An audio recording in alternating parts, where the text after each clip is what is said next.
Bene, possiamo iniziare. Buon pomeriggio a tutti e benvenuti qui in Parlamento.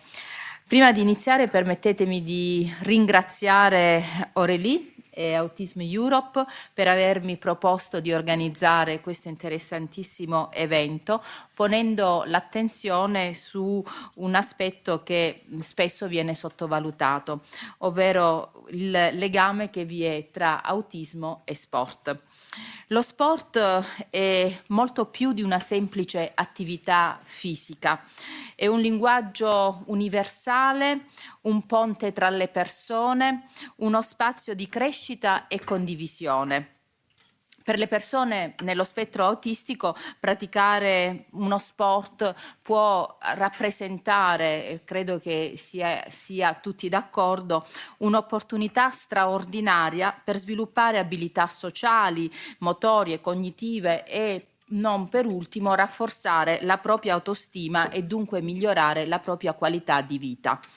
Tuttavia sappiamo bene che per molte persone nello spettro autistico esistono tanti ostacoli motori, sensoriali, ma anche di altra natura che possono limitare la loro partecipazione ad attività sportive complesse.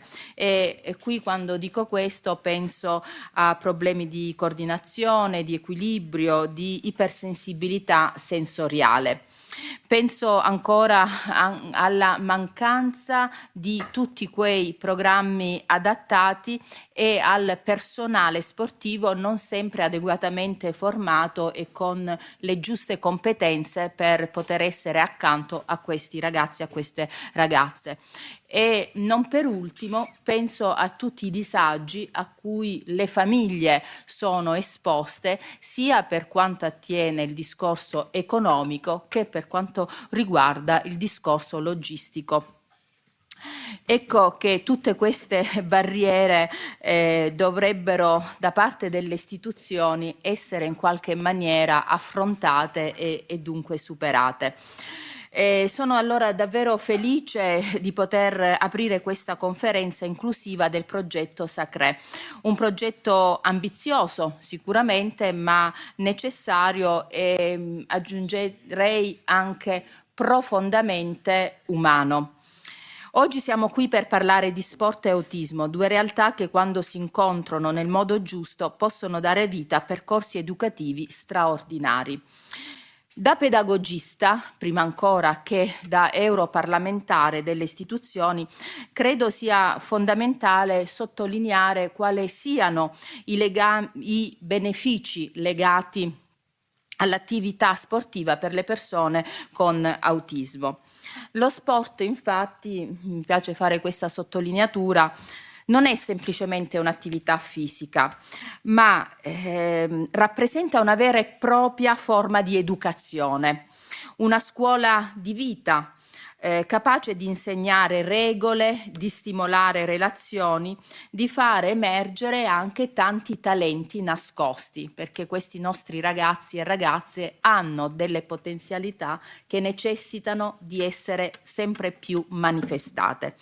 Sicuramente affrontare un impegno come quello sportivo per questi ragazzi rappresenta un passaggio fondamentale per credere di più in se stessi e nelle proprie dunque potenzialità.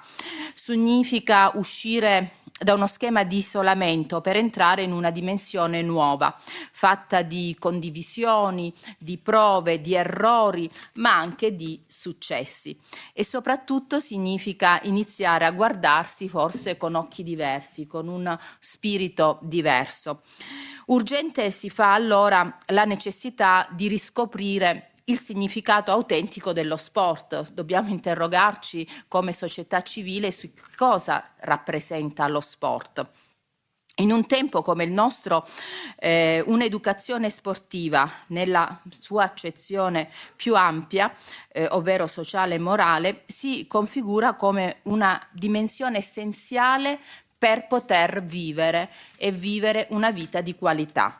Lo sport educa a che cosa? Beh, educa sicuramente al rispetto, alla perseveranza, alla gestione delle emozioni e mi consentite di dire un apprendimento etico dove si impara a vincere, sì, ma anche e forse soprattutto si impara a perdere, a cadere e dunque a rialzarsi. Credo che non ci sia bisogno di aggiungere molto sul valore di quest'ultima lezione, visto che viviamo in un mondo in cui la sconfitta viene spesso nascosta, mentre invece dovrebbe essere riconosciuta come parte integrante del processo di crescita di ognuno di noi e in particolare dei nostri ragazzi. Lo sport inoltre ha un valore educativo anche più sottile, ma altrettanto importante. Secondo me ci insegna a sorridere, e questa è un'altra dimensione che mi piace sottolineare. A sorridere perché ci dà la possibilità di avere quello sguardo ironico e intelligente che ci permette di affrontare la vita un po' più con distacco. Insegna che ci si può impegnare seriamente senza mai perdere il gusto del gioco. E proprio qui, credo, si nasconde il cuore del messaggio che vogliamo trasmettere oggi, che volete trasmettere oggi. Il modo giusto di praticare l'attività fisica, in particolare con questi ragazzi e con queste ragazze, è proprio quella del gioco. Il gioco perché? Perché il gioco è movimento, dà piacere, stimola l'immaginazione, è entusiasmo, libertà e leggerezza. E non è un caso se molte delle esperienze più efficaci in ambito educativo e terapeutico con persone nello spettro autistico si basano proprio su attività ludiche, inclusive e coinvolgenti. Il progetto Sacree ha lavorato esattamente in questa direzione. Ha costruito un modello pedagogico europeo che mette al centro il legame tra sport, gioco e sviluppo della persona. Un modello che guarda alla diagnosi non come a un'etichetta, ma come un punto di partenza per un cammino di crescita. E per questo lascio la parola ai ricercatori, agli specialisti, ai testimoni, a tutti coloro che hanno contribuito a restituirci oggi questi ottimi risultati di una progettualità di cui avevamo bisogno. Il mio impegno come membro dell'intergruppo sulla disabilità del Parlamento europeo è proprio quello di sostenere con forza ogni iniziativa che promuove inclusione, che promuove rispetto delle diversità. Lo sport può e deve essere uno di questi strumenti principali che deve caratterizzare questa nostra missione. Allora, grazie davvero per il vostro contributo, lascio la parola ad Aurélie e complimenti per tutto quello che avete realizzato. Grazie.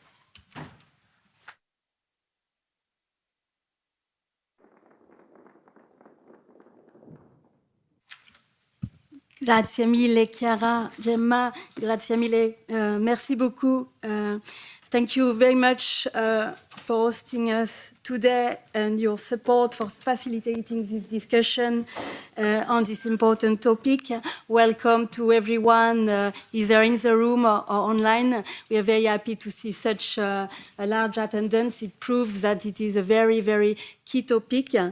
You mentioned a lot of important dimensions regarding to sport. Indeed, sport can help anyone to thrive at any age, and of course, there is no exception for autistic people. They must have access to sport as anybody else.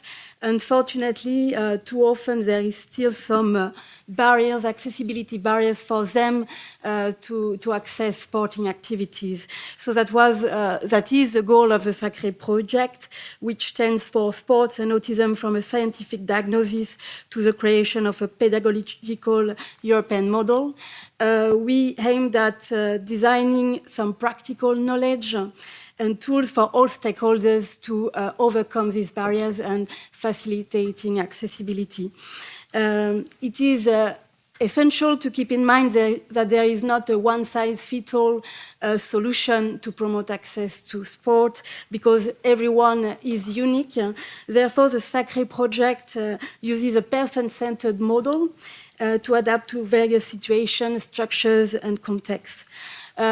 And access to sport is not only a nice thing to do, it is a right that is enshrined in the UN Convention on the Rights of Persons with Disabilities. The European Union has ratified the UN CRPD, and a few weeks ago, the Committee on the Rights of Persons with Disabilities has issued a number of recommendations to the European Union to foster the implementation of the Convention. So that was a so-called concluding observation that should guide the policy of the European Union. And notably, they called for making accessibility a mandatory condition for EU funding of culture, leisure, and sports. To support the institutionalization processes to ensure better participation of persons with disabilities in cultural life, in recreation and leisure and sports. So therefore, it is important for us today to bring our findings, our demands to the European Parliament and to share tools that can help make accessibility and full inclusion a reality. So without further ado, I would like to invite the coordinator of the project to share with us, so Pascal Reding, a member of the federal and regional instances of FSRS-PPT, who is in charge of RSO and innovation, and Camille Radzinski, the project manager of the project. I would like to invite them to present, to give an overview of the project to us. Thank you very much. The floor is yours.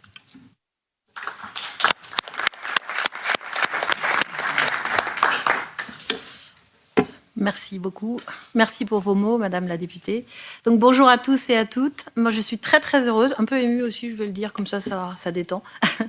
Et très fière d'être ici avec vous pour présenter les résultats donc de nos 3 années de travail, de réflexion, de travaux autour du projet Sacree.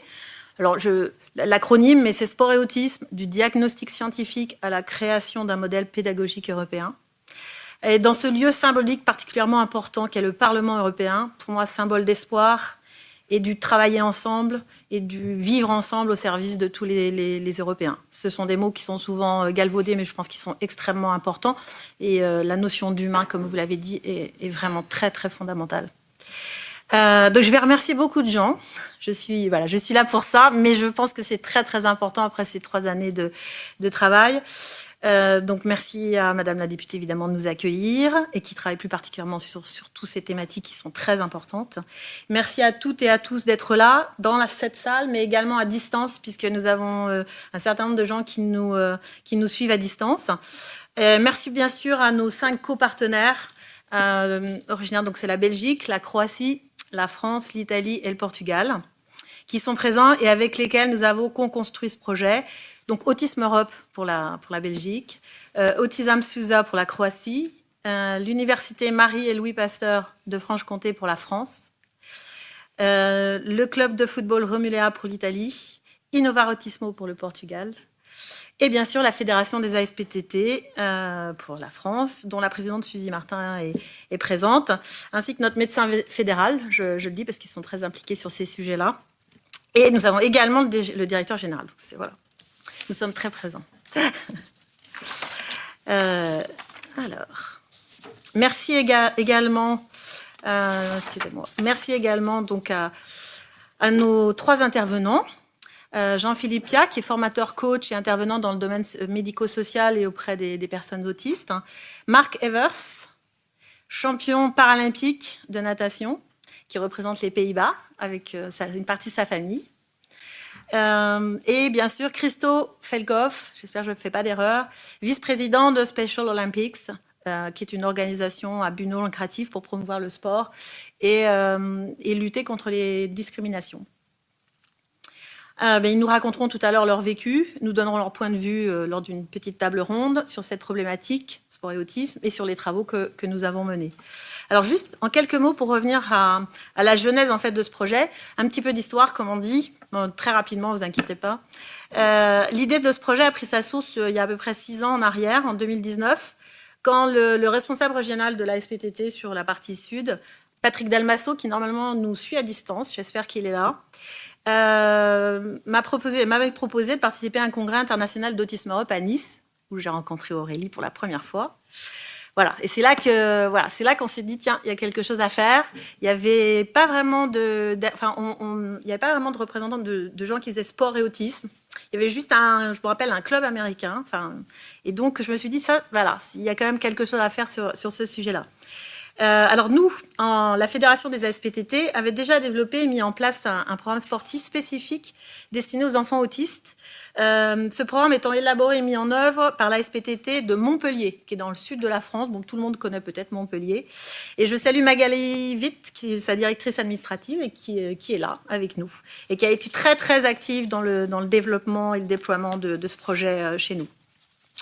Ce programme sportif pour les enfants autistes, que nous appelons le 1 pour 1, permettait en fait à chaque enfant autiste de pratiquer un sport en inclusion avec les autres enfants et avec l'appui d'un éducateur spécialisé. Donc c'est pour ça qu'on l'a appelé le 1 pour 1. Nous, ce qu'on souhaitait faire au sein des ASPTT, c'était déployer ce programme dans l'ensemble de nos clubs, puisque nous avons 230 clubs sur l'ensemble du territoire français. Et donc l'idée, c'était vraiment de pouvoir le déployer le plus largement possible en France et au-delà de nos frontières. On pensait vraiment qu'on pouvait aller plus loin sur ce sujet et surtout qu'on pouvait construire un projet au niveau européen qui pourrait bénéficier aux 27 pays de l'Union européenne. C'était vraiment ça notre objectif. Et c'est ainsi que l'idée du projet Sacree, qui ne s'appelait pas Sacree, est née. Donc nous avons discuté avec Autisme Europe, qui a tout de suite montré son intérêt. Merci vraiment Aurélie. Et qui nous a permis de contacter nos partenaires actuels, juste par mail, quelque chose de très très simple. Donc on les a tous, et ils ont tous accepté avec enthousiasme de travailler sur ce nouveau projet. Ça nous a pris presque 2 ans pour répondre à l'appel à projet européen et être sélectionnés, parce que c'est vrai que c'est un petit peu compliqué, mais on y est arrivé quand même, il faut s'accrocher, voilà. Bon, c'est normal, hein. Gros boulot, mais il a été vraiment, voilà. Oui, il faut être, faut bien s'accrocher. Hein. Voilà, persévérance, voilà, exactement. On fait montre de persévérance, en fait. Et puis la deuxième fois était la bonne. Voilà. Donc pendant ces 3 dernières années, on a collectivement construit un modèle, des outils qui vont permettre aux personnes autistes de pouvoir pratiquer des activités sportives dans l'ensemble des 27 pays, et on en est très fiers. On a également mené une étude avec l'université Pierre et Marie Curie de Franche-Comté pour asseoir notre modèle et notre programme sur des bases scientifiques. Cette étude a été publiée assez récemment dans une revue scientifique qui s'appelle Sports Medicine. Donc Sport and Autism, What do we do so far? Donc elle a été publiée il y a quelques mois. Et c'est vraiment important parce que, en fait, on sait que le sport a un impact positif sur l'autisme. Mais l'idée, là, c'était vraiment de pouvoir s'appuyer sur des données scientifiques, sur des choses concrètes. Et désormais, c'est fait. Donc, on en est très fiers aussi. Voilà, on a travaillé ensemble, on a partagé nos expériences, nos savoir-faire, nos doutes aussi des fois, hein, parce que bon, voilà, on a travaillé à plusieurs, on a travaillé dans plusieurs pays, en visio, etc.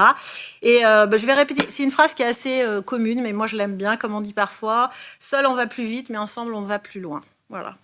J'y crois beaucoup. Donc, on a produit un ensemble d'outils pédagogiques sur le sport et l'autisme, sur lesquels Camille reviendra. Il y a un programme d'e-learning, un guide sur l'autisme pour aider le secteur sportif à proposer ses programmes, un guide sur le sport à destination des personnes autistes et de leurs proches, parce que c'était très important pour nous. Il n'y a pas que les personnes, mais tout leur environnement. Et puis, un modèle pédagogique, ça c'est le modèle pédagogique du programme sportif adapté donc, aux personnes autistes. Donc, tous ces outils sont disponibles en anglais, en français, en croate, en italien et en portugais sur le site Sacree. Tout est disponible. Et maintenant, donc, nous allons présenter l'ensemble des projets qui pourront ensuite être diffusés, disséminés. Ça, c'est un mot que j'ai appris avec le Parlement européen. Je ne connaissais pas. Dans les 27 pays européens. Disséminés.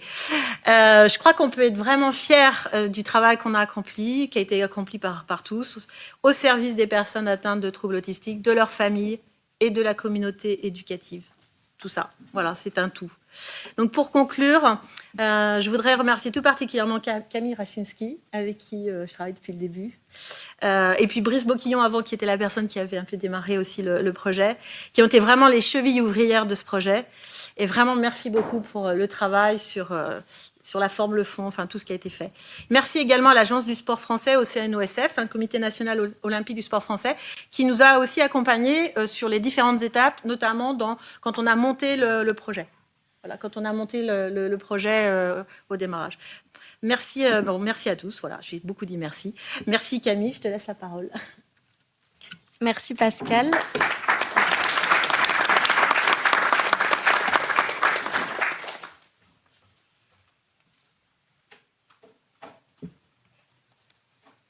Pour le PowerPoint, c'est...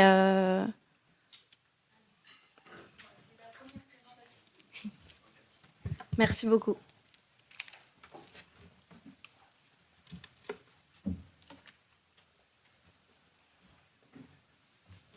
Déjà, merci beaucoup Pascal pour avoir reprécisé la genèse de ce projet et pour l'avoir piloté depuis son départ. J'en profite aussi pour remercier toutes les personnes des différentes structures qui ont participé à ce projet au fil des 3 années, celles qui travaillent encore dessus ou même celles qui ont travaillé dessus mais qui ont quitté les structures entre-temps. Et pour bien comprendre le projet, j'aimerais aller un peu plus loin dans la présentation du contexte. Donc, il faut avoir à l'esprit qu'il y a entre 1% et 2% de personnes autistes à travers l'Union européenne, ce qui représente entre 4,5 et 9 millions de personnes. Et pourtant, malgré le nombre de personnes concernées, il y a un manque de recherche scientifique sur le thème du sport et de l'autisme, et il y a un manque d'actions mises en place pour inclure les personnes autistes dans le sport. Du coup, les partenaires de ce projet, tout comme d'autres structures en Europe et même à travers le monde, ont mis en place des actions pour inclure les personnes autistes dans le sport et par le sport. Et nos structures ont rencontré des difficultés pour étendre davantage ces actions, pour les améliorer. Et c'est du coup dans ce contexte qu'on s'est rendu compte qu'on manquait d'outils et que du coup le consortium s'est constitué, comme l'a dit Pascal, et que le projet a démarré en 2022. Avec pour objectif, d'une part, de créer des outils pour encourager l'inclusion des personnes autistes dans le sport et ainsi, du coup, améliorer leur qualité de vie. Et d'autre part, avec pour objectif de pallier le manque de recherche scientifique sur ce sujet. Donc, ce projet, il s'adresse évidemment à toutes les structures sportives qui envisagent de mettre en place des actions sportives pour les personnes autistes. Et il s'adresse aussi évidemment aux structures qui le font déjà, mais qui aimeraient soit développer davantage ces actions, soit les améliorer ou les modifier. Donc le secteur sportif est particulièrement concerné, que ce soit les clubs, associations, fédérations, bénévoles, encadrants. Donc voilà, le projet s'adresse évidemment à toutes les personnes autistes et leurs proches. Et de manière plus large, il s'adresse aussi aux professionnels qui accompagnent les personnes autistes. Donc que ce soit les psychologues, les médecins, les professeurs, etc. Il s'adresse aussi évidemment aux autorités européennes, régionales et locales et à toutes les personnes qui sont intéressées par le thème du sport et de l'autisme. Et du coup, donc, comme l'a dit Pascal, nous sommes 6 structures. Donc, il y a la SPTT Fédération Omnisport, dont je fais partie et dont nous sommes plusieurs aujourd'hui à faire partie. On a à peu près 250 clubs répartis dans toute la France. On propose 200 sports, on a 200 000 adhérents et effectivement un programme pour les enfants autistes depuis 2016. Et nous, dans ce projet, nous sommes les coordinateurs. Ensuite, il y a notre partenaire Autisme Europe, une association internationale basée ici à Bruxelles, dont l'objectif est de faire progresser les droits des personnes autistes et de leurs proches. Et ils pilotent toute la communication du projet. Donc, c'est notamment eux les organisateurs de l'événement d'aujourd'hui. Donc, merci à eux. Il y a le laboratoire C3S de l'Université française Marie et Louis Pasteur.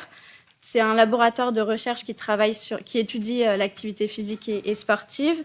Ils ont supervisé toute la partie scientifique et Sydney va tout à l'heure vous présenter justement les résultats de cette étude.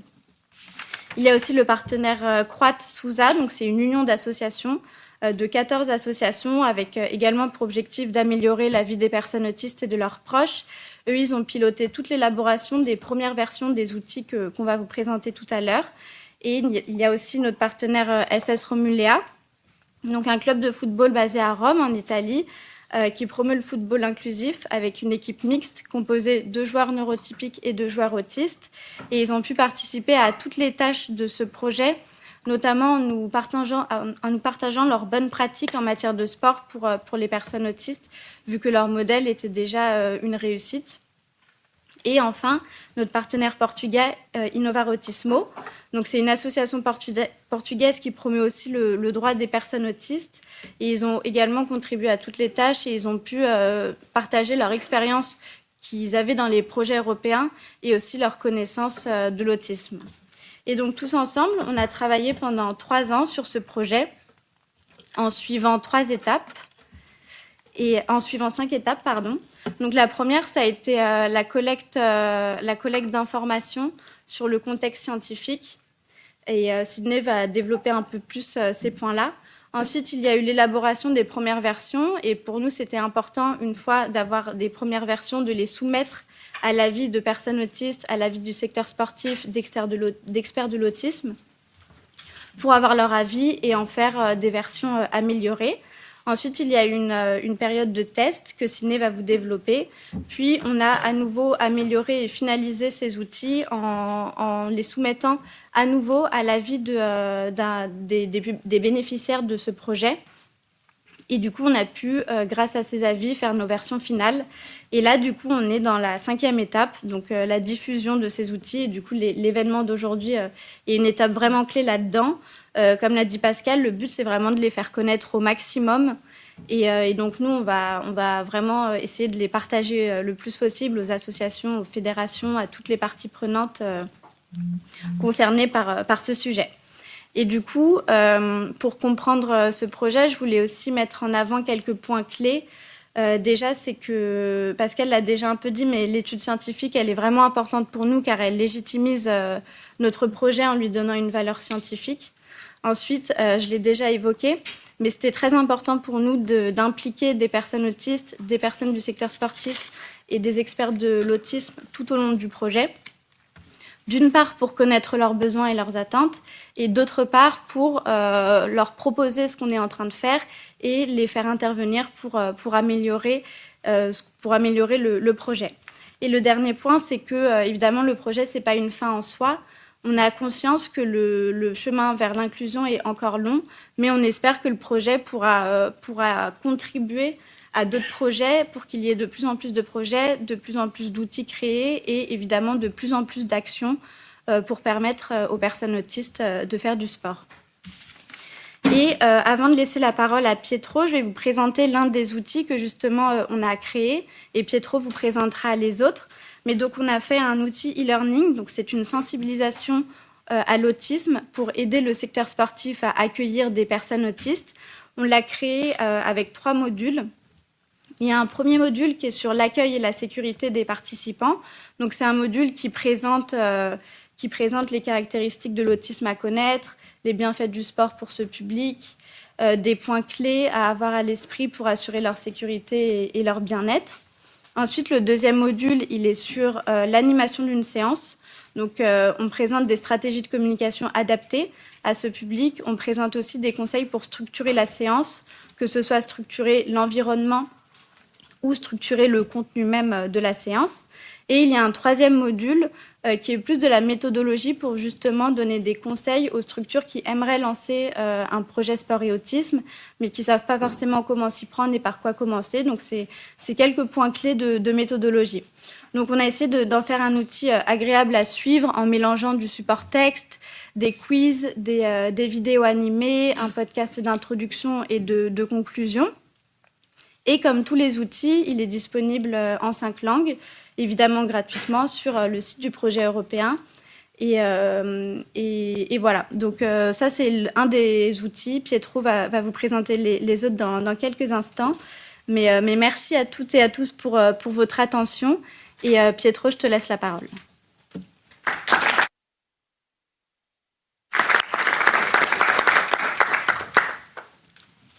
Ok, grazie, parlerò in italiano. E, oltre allo strumento e-learning presentato adesso da Camille, abbiamo sviluppato altri 3 strumenti. E questa è la guida sull'autismo per il settore sportivo.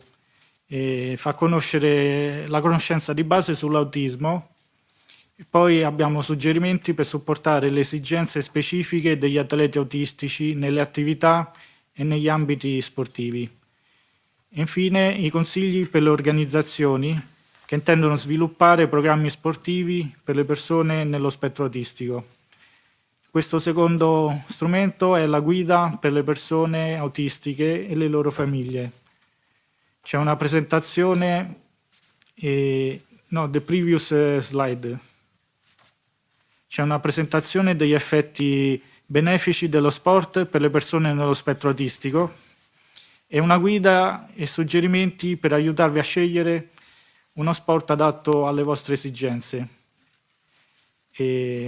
Next slide. Ok, questo è il modello, the previous one. Questo è il modello pedagogico di programma sportivo. Fornisce il quadro teorico di ciò che serve per produrre e implementare programmi sportivi per le persone nello spettro autistico in Europa e riunisce tutte le conclusioni scientifiche e pratiche tratte in questi 3 anni del progetto. Questo documento è più lungo perché riunisce tutto quanto. L'abbiamo usato per creare le 2 guide e lo strumento di e-learning, che questi qui sono invece strumenti più pratici e pronti all'uso. Next. Adesso vi parlo degli aspetti sociali dell'impatto del progetto Sacree.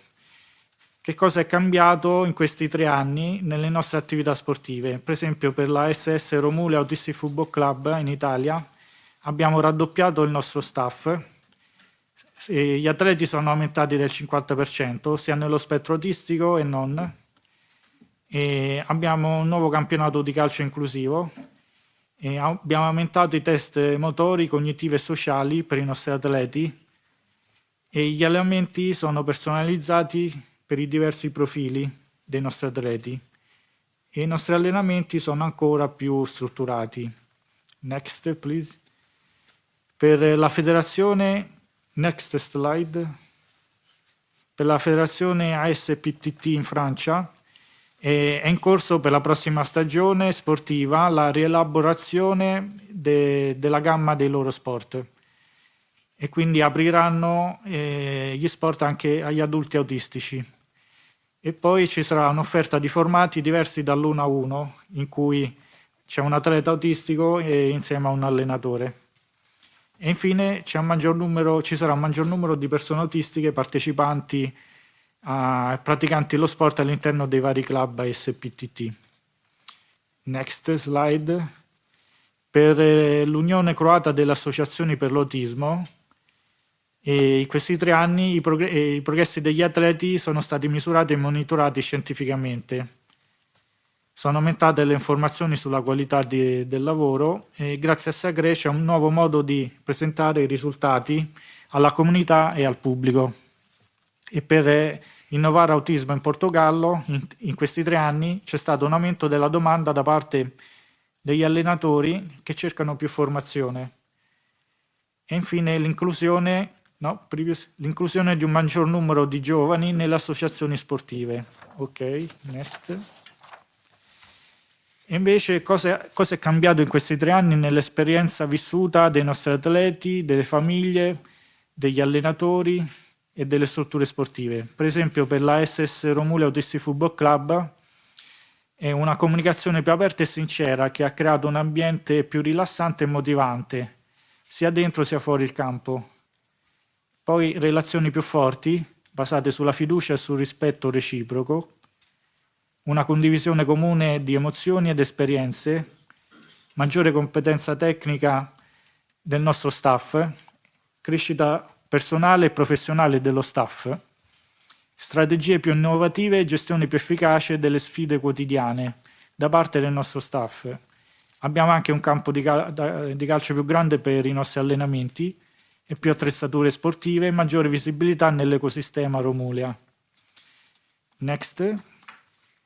Per la federazione ASPTT in Francia, in questi 3 anni, gli strumenti Sacree hanno permesso ai vari club di aumentare la consapevolezza sull'autismo e hanno permesso anche di lavorare e supportare le persone autistiche a tutti i livelli dello sviluppo organizzativo. Next. Per l'Unione Croata delle Associazioni per l'Autismo, in questi 3 anni sono stati un'esperienza sensazionale e hanno avuto la percezione di fare la differenza a un livello più vasto. Per innovare autismo in Portogallo, in passato alcune famiglie segnalavano difficoltà nel trovare posti disponibili, ma questa situazione è migliorata grazie alla formazione dei professionisti dello sport e alla disponibilità di guide accessibili. Le famiglie ora hanno meno paura di includere i loro figli nelle attività sportive e gli allenatori sono più preparati grazie alla formazione e al supporto di Innovare Autismo. Next, please. E adesso cosa è cambiato in questi 3 anni nel contesto sportivo, cioè nelle altre società sportive, federazioni e istituzioni? Per la SS Romule Autistic Football Club c'è per esempio la squadra di calcio della nazionale italiana parlamentari, deputati e senatori, gioca nei nostri eventi VAD, giochiamo a calcio insieme a loro. Poi la Federazione Italiana Gioco Calcio è interessata al nostro modello di sport inclusivo. La Lega Calcio A8 organizza il nostro campionato, una collaborazione fantastica, e la Lega Unica. Poi abbiamo nuovi club di calcio che collaborano con noi, nuovi inviti di collaborazione da parte di società sportive di paesi europei. Abbiamo ricevuto un invito di collaborare con l'Università Sapienza di Roma e stiamo contribuendo sullo sport all'interno del piano d'azione triennale italiano sulla disabilità. E un invito dal Ministero della Disabilità per il Tour Vespucci. Next. Per la Federazione SPTT e insieme al laboratorio C3S dell'Università Marie et Louis Pasteur in Francia c'è stata in questi 3 anni diffusione degli strumenti Sacree a tutto il settore sportivo francese, oltre al di là del movimento SPTT. E per esempio il Ministero dello Sport, il Comitato Nazionale Olimpico e Sportivo francese, associazioni sportive, la Fondazione Orange e poi una forte cooperazione europea con la Codege, Fondazione Pluriel, il Centro Ospedaliero Universitario di Caen e i club SPTT e l'associazione Frédéric Lavasseur. Next.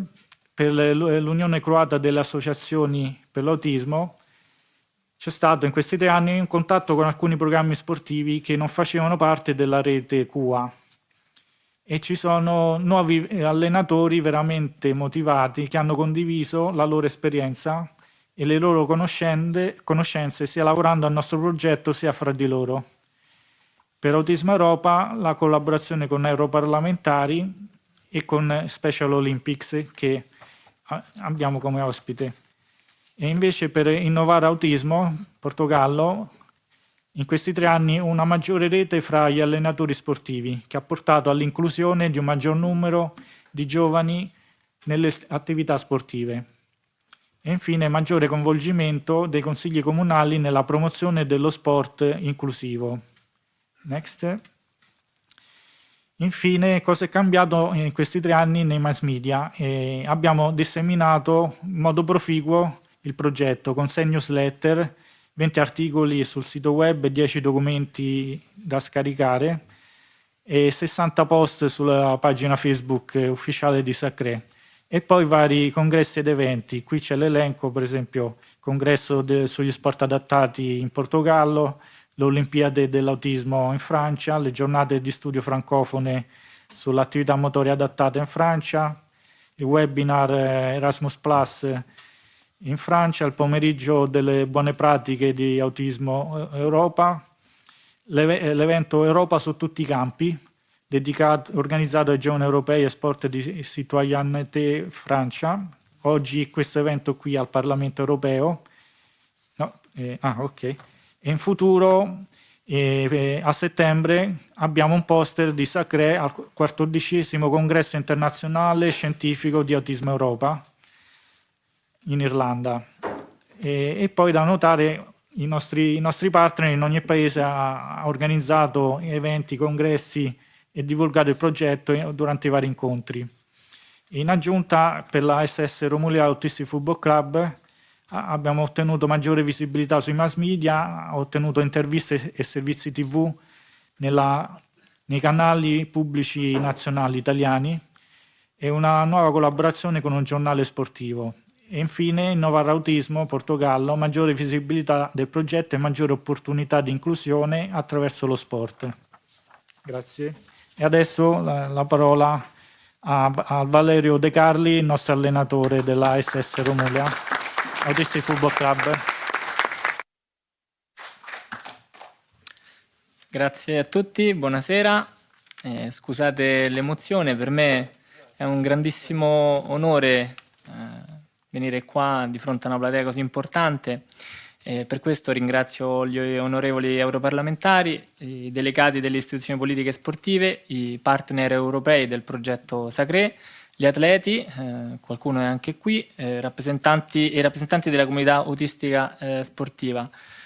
Come dicevo, per me è un grande onore essere qua e condividere con voi i successi della Romulea Autistic Football Club e soprattutto la mia esperienza che è un'esperienza diretta, fatta di giornate passate sui campi con i ragazzi. Quella che alleno è una squadra di calcio inclusiva a 360 gradi.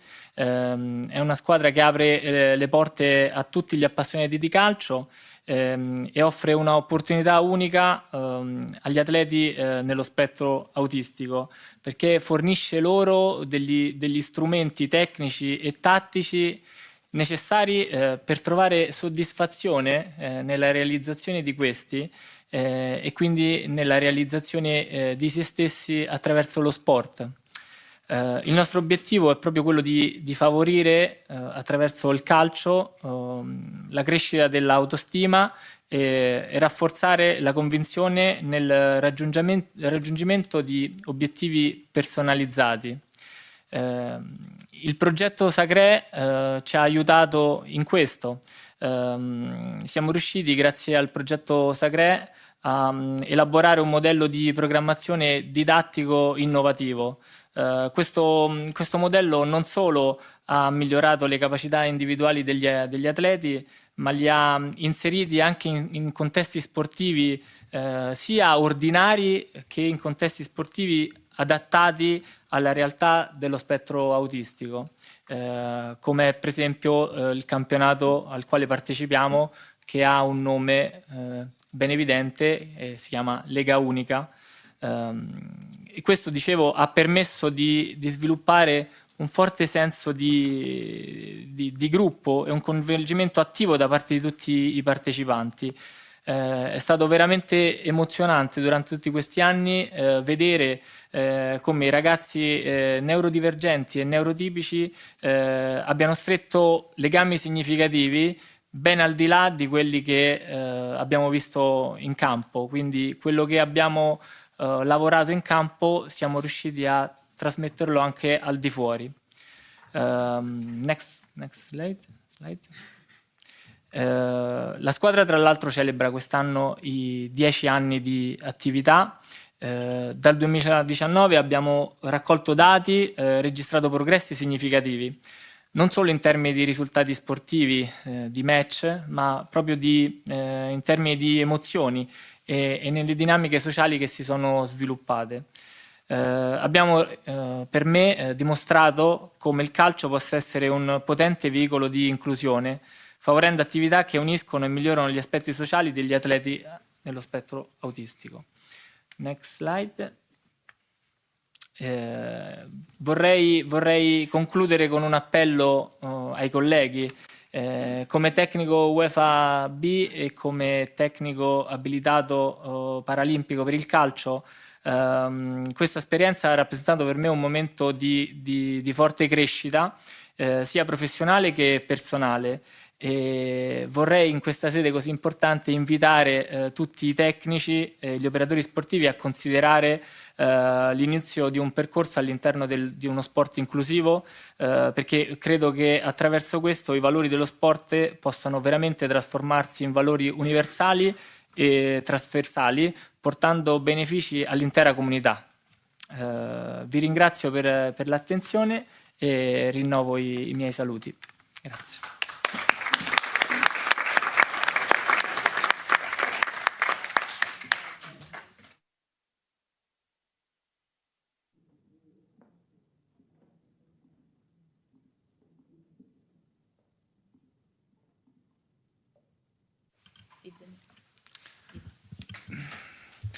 Thank you for this nice talk before me. So I have a lot of pressure.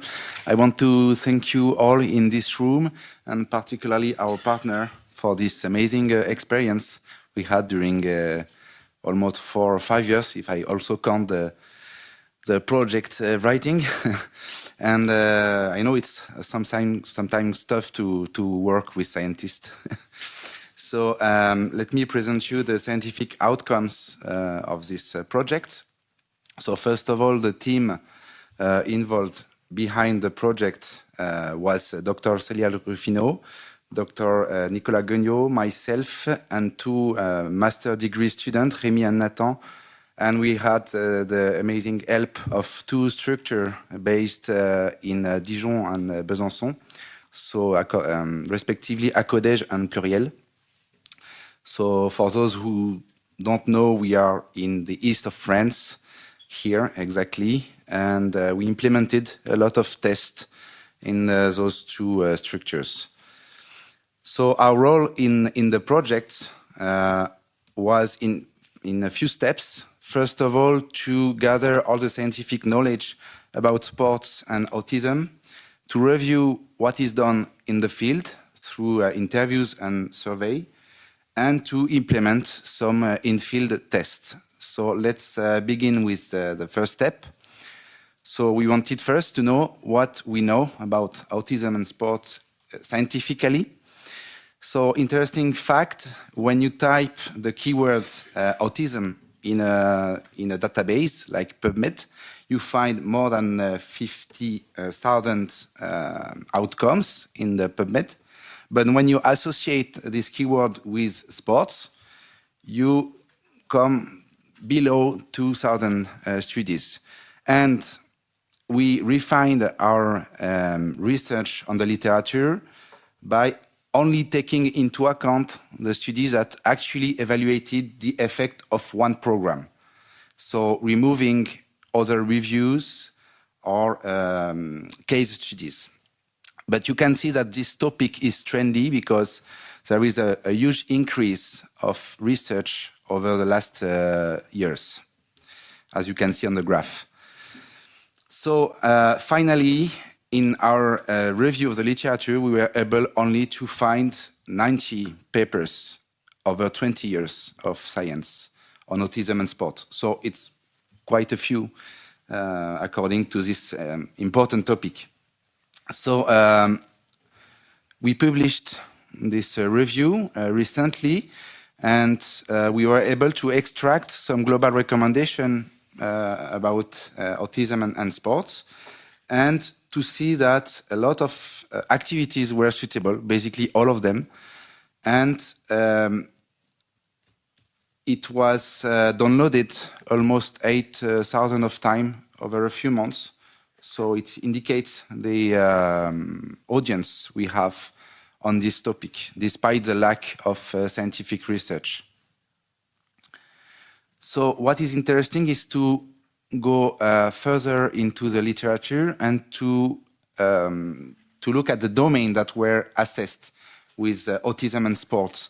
And you can see that, of course, mostly autism characteristics were assessed, the effect of sports on autism characteristics, but some other domains were very underrepresented in the literature, like physiology, motor control, performance itself, but also some psychological factors were not present in the assessment of sports. So the idea of the project was also to bridge the gap in the literature by assessing specifically the less evaluated part of a sport activity on autistic people. So the scientific literature showed us that sport is a fundamental aspect for the quality of life of autistic individual, not only on the autistic characteristic, but also on the motor domain and the cognitive domain. But there is a huge still need to continue doing research on this topic.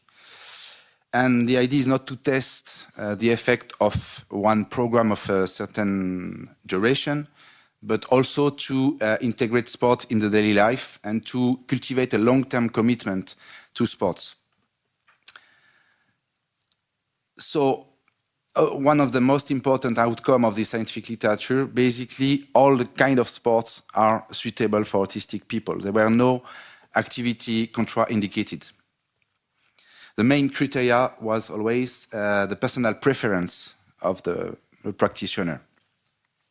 So the second step of the project was to compare this literature to what is done in the field. So we implemented, with the help of the partner, an online survey and interviews of siblings, parents, and autistic persons themselves about sports, and to highlight the positive aspects, but also the current flaws. So first of all, the survey was relatively short. It was 20 questions.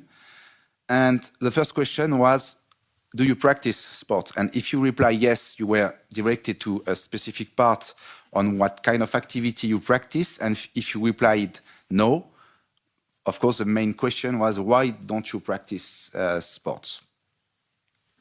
So this result is currently in the review in a journal, in scientific journal.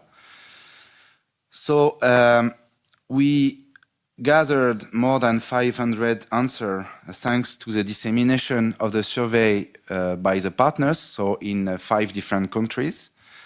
And we had a balanced population, so most of the responders were autistic relatives, parents or siblings. And we had a quite balanced gender repartition of the reply. And 70% of sport practitioners. So if we take the people who practice in the survey, we found a global amount of physical activity that you can see here in the graph. It's a reply of the survey. So you see that on average, they declare to practice 1 or 2 sessions per week. And in the square, you can see the result of the scientific literature. So you can see there is a difference between what is recommended in the literature and what is done in the field. According to the duration of an average session of sport practice, it is around 1 hour. But altogether, this is below the recommendation of the World Health Organization, according to the minimal amount of physical activity we have to perform during 1 week.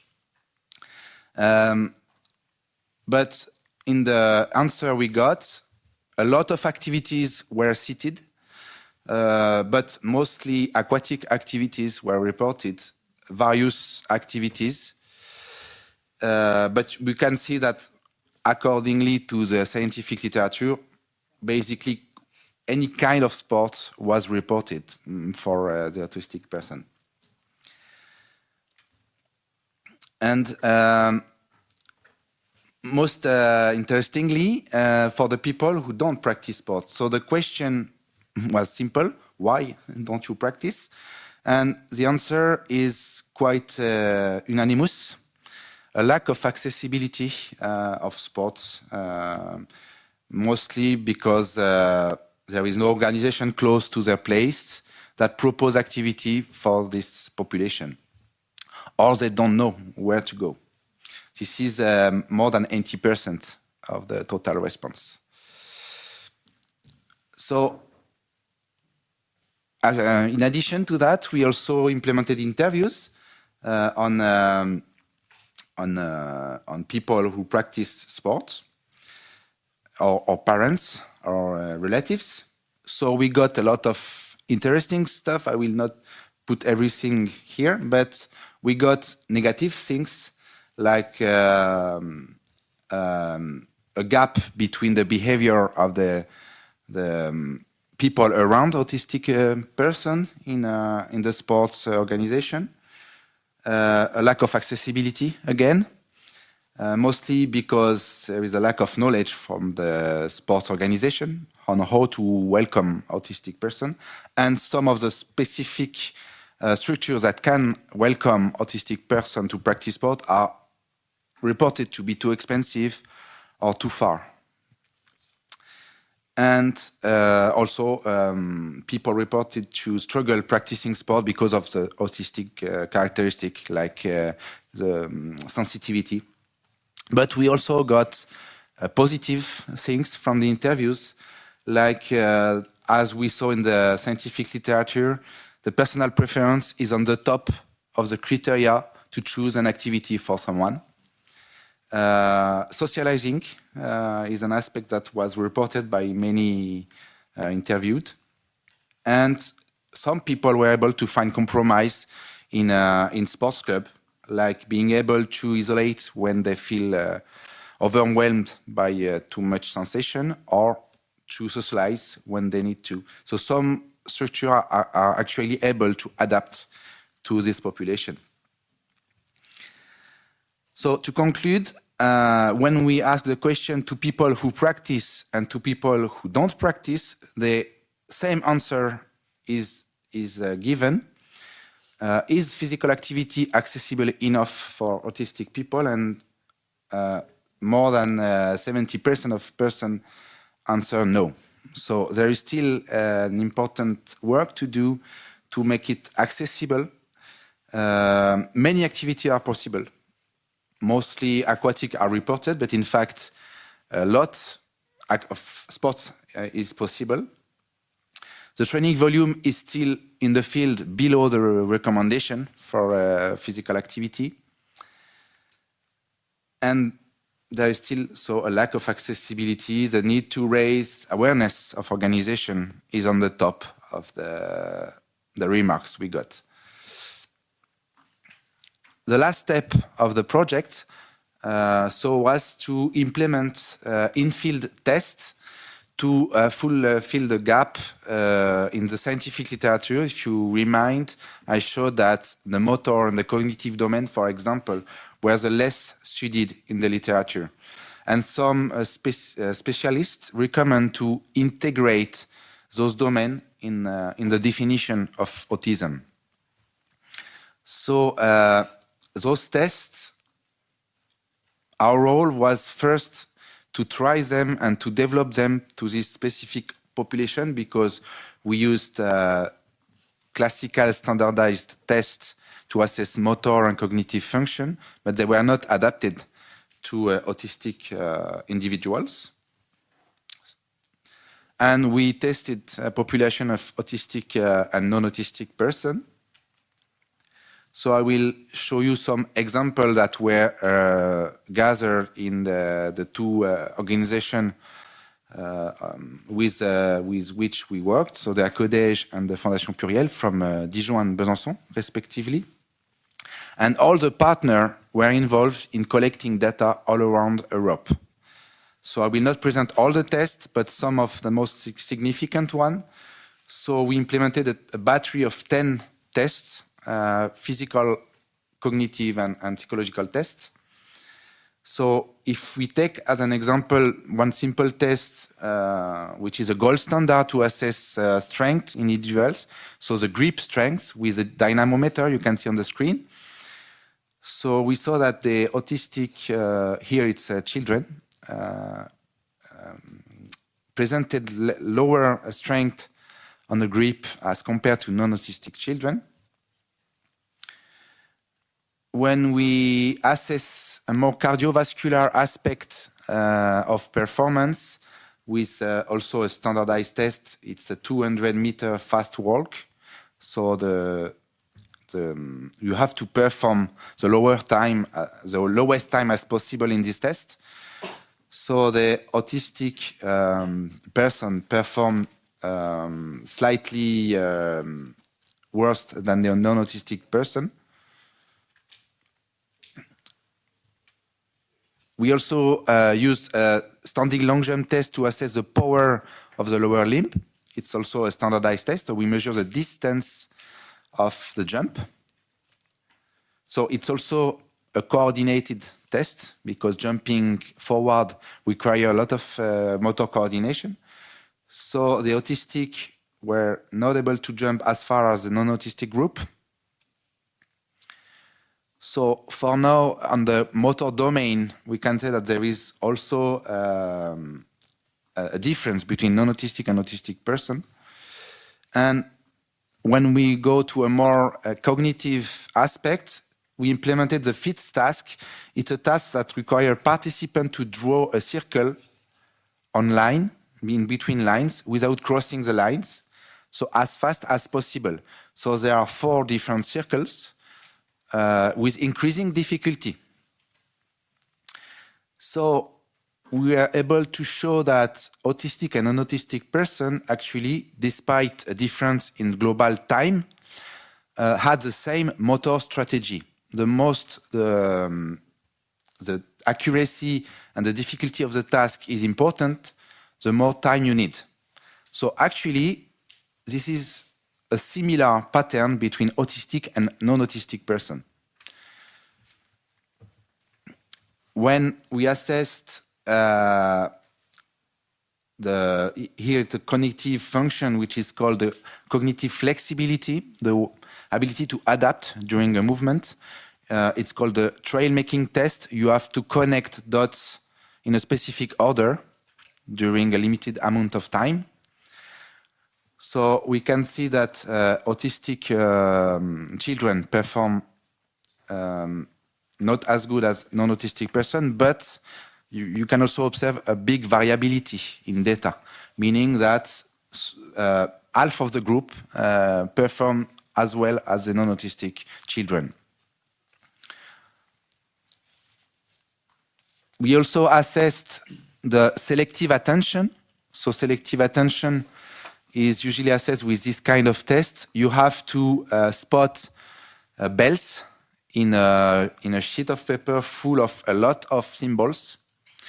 So you have a limited amount of time to spot as many bells as possible. And we can see here no difference between autistic and non-autistic on this specific ability, despite, again, a great variability. And finally, we also assessed the reaction time to different kind of tasks, where there is a complex and a simple reaction time. I will not go into detail. It's called the go-no-go test. We found a lower reaction time in non-autistic person as compared to autistic children. So you can see that all over those tests, a lot of functions are affected by autism. So when we compare in children, so there is a need to include those domains in the definition of autism as recommended by some author in the literature. So autism seems to affect not only the psychosocial domain, but also some cardiovascular function, some power and strength, cognitive flexibility, reaction time. But in the meantime, it's not an overall affection. It's specific to some cognitive function. So there is a need to also include this assessment when we assess the effect of sport. And so some scientists again recommend to use those domains when it comes to characterize autism severity. So as a general conclusion, all those data from the literature, from what we saw from the field, from existing program, show that in general, I will put everything, in general, every activity is possible. There is no barrier to a specific activity. Sport is still very poorly studied by the scientific literature. Sport is still not accessible enough in the field. There is a lack of knowledge from professionals in the field of sports on how to welcome autistic person in their organization. And the in-field test showed us that the motor and the cognitive domain are also important factor to consider when implementing a sports program for autistic person. thank you for your attention.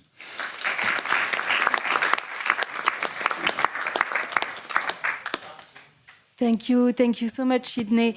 Now I would like to give the opportunity to our two remaining partners to share a word about their experience in the project and any extra remarks they would like to do, in particular about the impact it had for their organization. So I would like to invite Guilherme from Innova, from Portugal, to take the floor. Thank you. Thank you. First of all, I think all the partners speak about the project. I only want to say thank you for all the persons that help us in Portugal. So I will speak in Portuguese very fast. I will speak in English. I will continue to speak in English. So we are very grateful for all the persons that help us in Portugal, like the trainer Danilo Ferreira, the trainer Felipe Sustelo, all the direction of Inovar Autismo, the direction of Football Association in Setúbal, in the Francisco Cardoso, the Professor Lúcio, the Câmara Municipal of Palmela. We also say thank you for all the association our board, and in the person of Rita Santos. We understand that all families of the teenagers that help us in the searching and helping these children to invite, to include in the sport.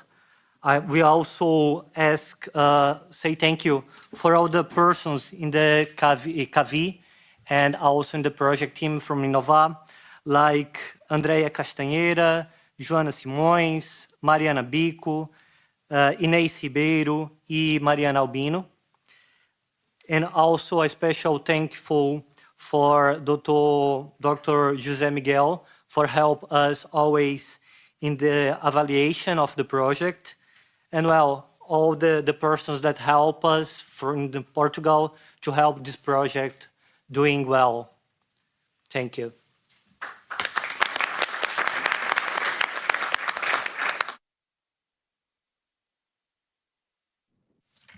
Tomislav, the floor is now yours from Croatia. Hello to everyone. My name is Tomislav and I come from the Croatian Union of Associations for Autism. To us, sports is not just one of the many topics we work on. It's something we care about deeply because we've seen firsthand how powerful it can be in the lives of autistic people. It's not only about movement or health, it's about belonging, about having a place on the team, about doing something that brings joy and pride. That's why being part of this project meant a lot to us. It gave us space to listen to autistic people, to families, to coaches, and to better understand what actually works in real life, not in theory, but on the field, in the gym, in the community. I want to sincerely thank everyone who contributed, whether by answering surveys, taking part in interviews, designing materials, or testing the model. And of course, I want to thank the coaches who are here with me today. You make inclusion happen in practice, not just in policy. To everyone watching this online, thank you for being part of this too. I truly hope this project will leave something behind, a shift in how we think about inclusion, a few new doors opened, and more autistic people doing sports simply because they enjoy it. Thank you.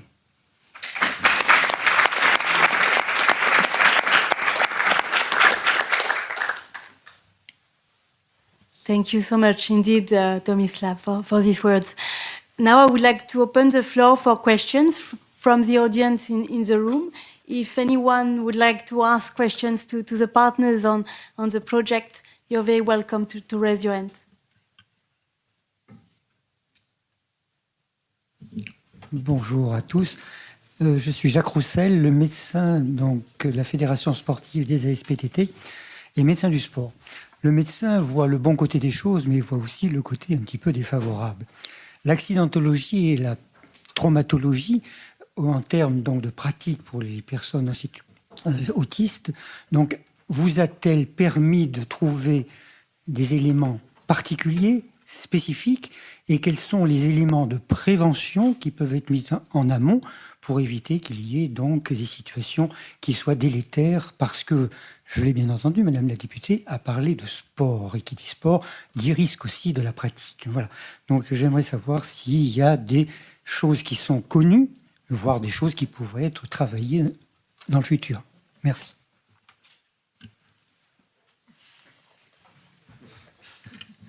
Merci pour cette question.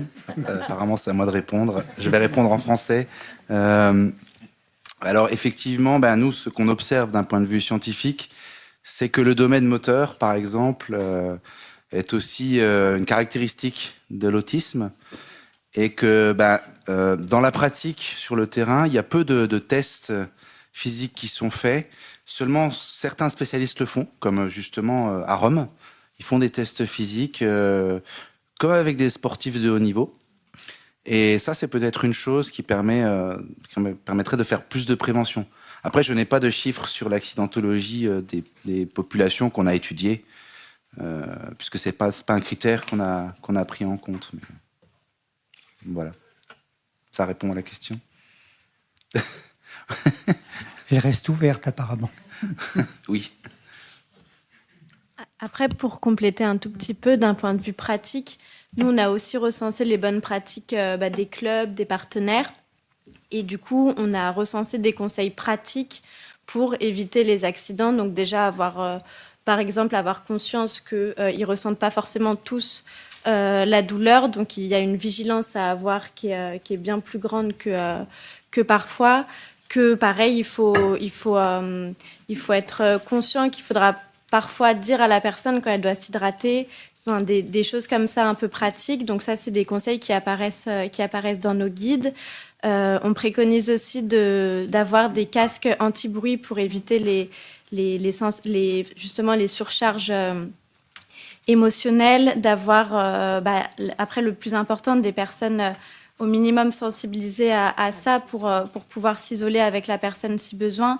On donne des conseils sur comment réagir en cas de comportement défi pour éviter que ça s'aggrave et que la personne se fasse mal dans ces moments-là. Donc le guide est vraiment plein de conseils comme ça qu'on a pris dans les clubs ASPTT, dans le club de football SS Romuléa, dans les clubs d'autres associations.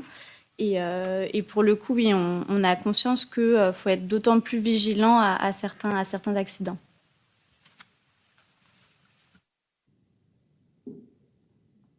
Juste en petit complément, d'où l'importance d'avoir un éducateur spécialisé et qui a été formé à ces problématiques-là. Voilà.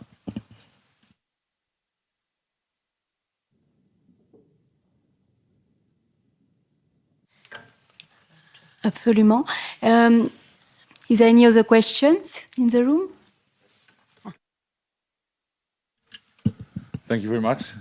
Thank you for your wonderful presentation. We know that a lot of autistic people also have a mental disability. Did you make a difference between those two groups, or did you test them all with your test you told us at the end? First of all, the idea was to gather every people we have in the different partner. And because science is always an ongoing process, we are still currently analyzing data from the group, and we will probably split the group according to other characteristics than purely autism. Because we also, and that's a problem in the literature, autism is often mixed with other aspects like TDAH in French, but ADHD. Yeah. So it's also a problem from the literature. We had to remove those papers who gather all these aspects to focus only on autism. But in our group, we didn't make the difference for now.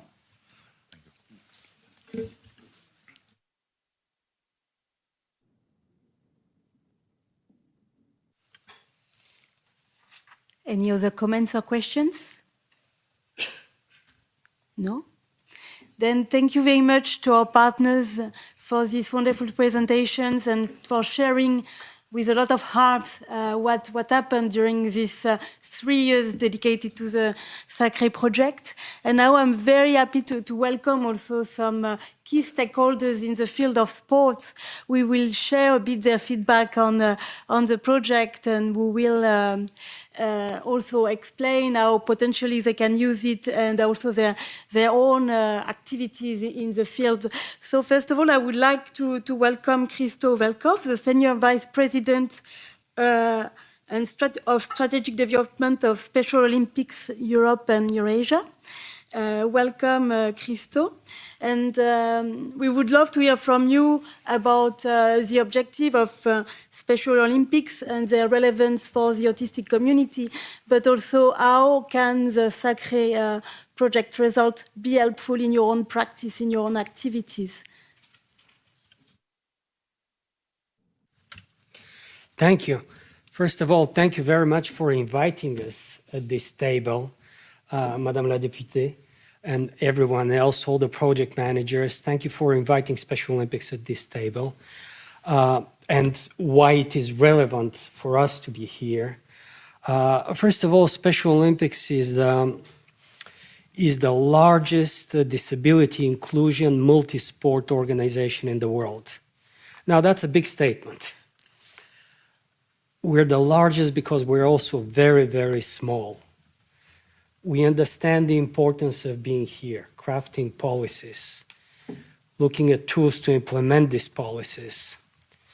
But we also know that things change, and change lasts when it happens in the neighborhood.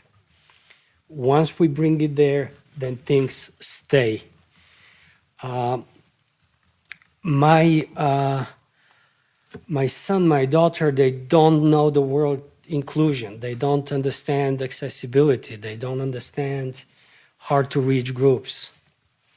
But my son likes to play football with Paul, who lives down the street in the little village. And Paul is a bit different. It matters none to my son, so they can be friends with Paul. He doesn't understand, medical diagnosis, nothing. They're just friends. My daughter goes swimming with Anne. Anne doesn't like to engage. She likes her personal space. She doesn't like to be talked to. She decides to respond when she wants to. But they swim together, and my daughter doesn't care about why Anne is different. And in a way, we talk about the European sports model, but the European sports model happens in the neighborhood, among us neighbors. This is where the volunteering, the mobility happens, the gender equality. Nobody talks about gender equality in my village. It is there. It happens. At Special Olympics, we don't look at professional sport, elite sport. We're really a community activity. And sport is the tool. Sport is not the objective. We don't have records. We don't have professional sponsors. That's not where we play. There are other groups that play in that field that are just as important. But we love the European Week of Sport at the end of September, because the European Week of Sport doesn't happen here. It happens in the small towns, in the neighborhoods, in the villages. Special Olympics athletes have intellectual disability. Why am I here then? Now, intellectual disability, language is important, and we try to have language that's inclusive and positive and forward-looking, and it's never perfect. People with learning differences, people with intellectual developmental disabilities language is different depending on the context, depending on the country, but one thing is important for us. We don't have a medical approach to disability. We have a human rights approach. You know, as Tomislav said, you know, belonging, being part of something through sport. This is what sport brings to the table. And you know, when we're inclusive, we're not exclusive, you know. People with athletes with intellectual disabilities are welcome to Special Olympics through what we call unified sports. You know, we have this unified sport for team sports where half the athletes on the team would have an intellectual disability, the other half would not. And being on a team with a common shared objective is the best way to work together. And on that team, the most important person, the most important player is not the strongest player. It is the weakest player. And everyone has to work with the weakest player to make him or her stronger. And I had a conversation that comes to mind with one Special Olympics athlete. What's your dream? And, you know, I want to go to the moon. And that's kind of a childhood dream for all of us. And then we started this little conversation that ended in a very different place. You want to go to the moon. You need to understand mathematics. You need a lot of science. You need physics. You need chemistry. You need complicated stuff. You're not going to get to the moon if you have not learned what sport teaches you. You know, camaraderie, friendship, empathy, compassion, teamwork. This you'll learn in your physical education class. You don't learn it in your math class. This sense of, you know, unity and togetherness and belonging again, sport teaches you that. And sport does something else. Sport builds bridges, you know. And right now you turn on the TV when you go home, you don't hear unity, you don't hear togetherness. You need more bridges. And if it's a call to action and you said, what can we do together? You know, let's make sure that now that the next European Union program is being designed, let's make sure that we keep saying that it is sport that builds bridges, and bridges is what we need, and we will need more of that. This is becoming a political speech, so I'll stop here, but thank you so much for, you know, having us at the table. Thank you. Thank you so much, Christo. And you're absolutely right. We're here also to policies are important, and on this, maybe I would like to welcome MP Nina Cadbury from Ireland, who's also a member of the Disability Intergroup and very keen at sport. And I would like maybe to ask, what can the EU do to promote inclusive sport, and how can it be a driver? Thank you so much for being with us. Thank you for having me today. It's such an important topic, and thank you very much for hosting. It's so important that we have the subject on the table, and thank you to all the partners for your commitment and to inclusion, innovation and practical change. I think it's a brilliant initiative, and well done to all the people that have done the scientific research as well. I can't wait to look at it all. I've been a sports person nearly all my life. I've competed as a jockey at home in Ireland for 17 years competitively. I've ridden over 400 winners, and I know what sport instills in me. It's dedication, it's confidence, it's resilience, and it brings people together. And I think Christo has mentioned teamwork and belonging. That's what sport is all about. It's such an important part of life, and it needs political will now, and that's why I'm here. It's something that I'm very passionate about, and as a part of the Disability Intergroup, I believe no one should have to fight for a place in sport. I hosted an event in the Parliament recently on physical activity and sport, and within that discussion we discussed about inclusive policies, also targeted investment and the vital role of Erasmus Plus and supporting grassroots projects. And it was quite, it was a really, really good discussion. It brought it back to the table, and I hope to do something similar again in the European Sports Week. But hearing today from Christo, I think it's so important, and it's a powerful reminder of the real inclusion sports brings and the lived experience as well. I have come across autism not directly but indirectly through equine therapy, and how important it has been and the influence it has had on families at home in Ireland. We have access to a few, it should be more, equine therapies, and how important it is for all autistic people. Not every sport suits everybody, and that goes for everyone. And we can't just think that every sport should suit an autistic person. So people with autism and maybe dyspraxia wouldn't have the coordination to play in all sports. So something like equine therapy is absolutely fascinating to see the change in the person when they're actually on the horse. The relief of stress. They say in scientific research, I'm not sure if you've covered it today, but they reckon that there's a lot of enzymes released through their hips, and it causes relaxation, and actually non-verbal autistic people have become verbal through this therapy. So it's something that I feel passionate about, and it's something that I'd love to work with you all on, to see it across the EU and have access for autistic people across the EU for that. But also a friend of mine who has an autistic girl.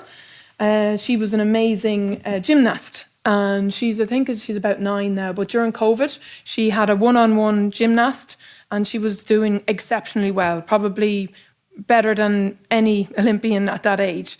And to be honest, when COVID stopped, the gymnast couldn't keep up teaching her anymore because she had to go back to her own classes. So it was such a disappointment for my friend and for her to probably lose that, because the autistic girl couldn't work within a group, which was unfortunate. And maybe we need to look more into more initiatives around, maybe, I don't know, more teachers for autistic people.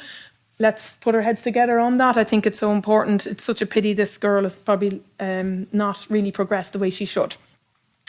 But I'm here just to try and do as best I can for all you, bring it to the table in the European Parliament.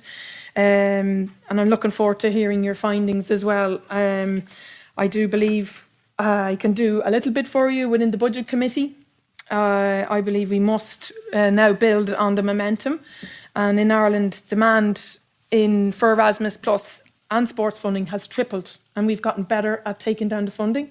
So I think we need to all be aware of the funding that's out there from Erasmus Plus and sports funding, that there is a space there for inclusion, and I think it's important that we try and get it as much. So I'm open to suggestions and maybe taking on your concerns there and work together on accessing the budget there. I think it's so important that we have access for sports infrastructure across the EU. Some member states are doing well, others not. I mean, they lack the basic needs for the society, not just for disability, but also just practical access. I've written to Commissioner Vito about cohesion policy and the need for having sports infrastructure available to anybody.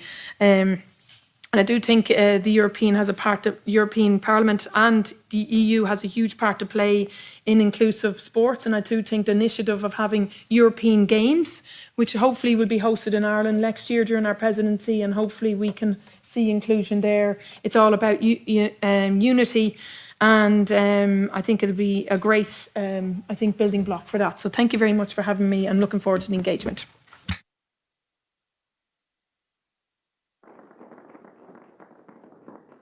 Thank you so much for being with us, and we'll certainly be in touch and share with you all the results and all of our input for the future EU budget and how it can also serve our communities and the disability community. Thank you so much.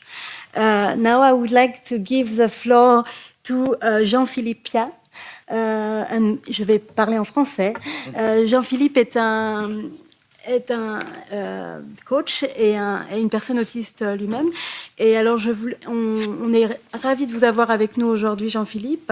Et on voulait vous demander, de votre perspective, qui est un peu externe au projet, quel est votre ressenti face au projet et comment pensez-vous qu'il puisse être utile à la communauté autiste et dans le milieu sportif ? Et quels sont les éléments qui vous ont particulièrement touché aujourd'hui ? Tout d'abord, si je peux me permettre, un petit trait d'humour ou un petit trait de mon parcours. J'aurais jamais cru, quand j'étais un enfant de 8 ans qui rêvait d'avoir 18 ans pour plus faire de sport, être parmi vous et faire du sport tous les jours. Et l'avoir adapté à moi, en fait, à mon sport. Donc c'est vraiment aussi quelque chose qui me tient particulièrement à cœur parce qu'aujourd'hui, j'aime le sport. Et je le détestais quand j'étais enfant. Je rêvais même d'être dispensé quand j'étais enfant. Toujours est-il que ce que je vois dans ce projet, et ce qui me paraît vraiment intéressant, c'est d'abord tout ce qui va être au niveau de la recherche de ce que ça apporte dans l'autisme. C'est-à-dire, on l'a vu dans les fonctions exécutives, la planification, la généralisation, mais aussi tout ce qu'on va pouvoir travailler au travers du sport. Par exemple, les parcours moteurs, c'est rien d'autre que de la planification, la sécurité. Et on sait qu'aujourd'hui, 30% des enfants autistes qui disparaissent meurent noyés. Donc travailler le fait de surnager, c'est travailler en fait l'espérance de vie des personnes autistes. Donc c'est vraiment quelque chose qui n'est pas anodin. Et souvent je vois quand je travaille auprès des familles, parce que en fait je suis formateur et superviseur dans un établissement. Donc quand je travaille auprès des familles, comment on peut se dire le sport c'est après le travail scolaire, c'est après ceci, c'est après l'autonomie, c'est après tout ça. Et pourtant, le sport, en plus déjà qu'on peut travailler plein de choses, on peut travailler le langage, par exemple avec des TLA sur, je sais pas moi, une planche de natation, on peut travailler tellement de choses, se relever d'un obstacle et même le bien vivre, parce qu'aujourd'hui on parle des enfants autistes, mais parlons aussi des adultes autistes qui vont vieillir et qu'ils vieillissent. On y pensera peut-être un jour, mais aujourd'hui on en parle très très peu. Mais que va-t-on faire de ces adultes autistes qui vieillissent ? C'est une vraie question. En tout cas, ce que j'ai apprécié dans ce projet, c'est aussi les multiples acteurs qui sont présents et qui montrent qu'il faut articuler le projet pour que, à la fois, les personnes autistes concernées puissent donner leur avis, puissent montrer que finalement, c'est aussi au sport de s'adapter aux personnes autistes et pas aux personnes autistes de s'adapter au sport. Et aussi que finalement, quand on travaille le sport, on travaille plein de choses, des habilités sociales aussi. J'ai envie de dire, en école élémentaire, si on s'est tapé dans un ballon et joué au loup, finalement, on a toutes les habilités sociales, bien plus que si on sait se présenter. Bon, j'exagère peut-être un peu, mais c'est pour dire que voilà, c'est important. Et c'est vraiment quelque chose qui est transversal, mais primordial dans les acquisitions qu'on doit donner aux enfants autistes et aux adultes autistes. Donc voilà un peu, et c'est bien fait, ils sont multiples. Et ce que je trouve aussi dans le projet Sacree, c'est vraiment qu'il y a au moins les clubs, parce qu'aujourd'hui, il faut dire la vérité, les familles que je connais qui font du sport avec leurs enfants, c'est que du sport adapté, donc c'est des restes à charge pour les familles, c'est des coûts importants, et c'est du sport où les enfants autistes ne rencontrent pas d'autres enfants. Et finalement, comme on sait que l'inclusion scolaire fonctionne mal, soyons réalistes, aujourd'hui, pouvoir aller dans un club, c'est voir d'autres enfants, ce qu'ils ne font pas en fait en général. Donc c'est vrai que c'est très important.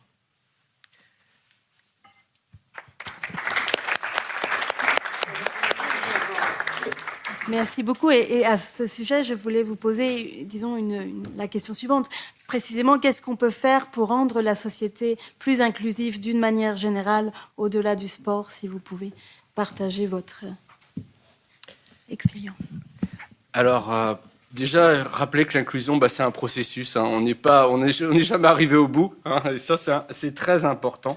Et puis, aujourd'hui, par exemple, Madame la députée a parlé d'équithérapie. Et c'est vrai que l'équithérapie est très développée, en tout cas en France. Mais c'est vrai qu'aujourd'hui, qu'on parle d'autodétermination dans le médico-social, aujourd'hui, un enfant autiste, à part de l'équithérapie, il ne pourra pas aller au club de foot local et aller jouer.